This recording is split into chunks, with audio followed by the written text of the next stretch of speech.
এরকম গয়নার বাক্সে এটা কি এলো বলো তো? Hey everyone, good morning. আজকে ভোরের দিকে এত বৃষ্টি হয়েছে যে রাস্তায় অনেক জায়গায় জল জমে গেছে। আমি তো পড়াতে গেছিলাম, পড়িয়ে ফেরার সময় দেখলাম আবার বৃষ্টি শুরু হয়ে গেছে।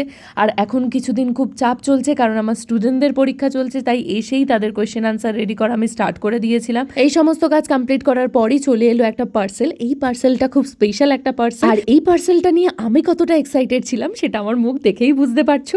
কি ভাবছো তো এই গয়নার বাক্সে কি এসছে? চলো তাহলে তোমাদের দেখাই এই গয়নার বাক্সে কি এসছে।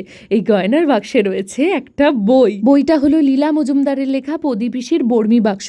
বেশ কয়েক মাস আগে এই বইটার আমি সন্ধান পাই, তবে থেকেই আমার এই বইটা কেনার খুব ইচ্ছে ছিল, উইশ লিস্ট করে রেখেছিলাম। ফাইনালি আজ আমি এটা হাতে পেলাম। সবচেয়ে ইন্টারেস্টিং পার্ট হলো এই বইটির প্যাকেজিং। তার পাশাপাশি বইয়ের মধ্যে রয়েছে খুব সুন্দর সুন্দর কিছু ইলাস্ট্রেশন। বইটা পড়ে অবশ্যই তোমাদের সাথে রিভিউ শেয়ার করব। দুপুরের লাঞ্চ কমপ্লিট করে বিকেলবেলা মেঘলা আকাশ দেখতে দেখতে চললাম পড়াতে। বাই।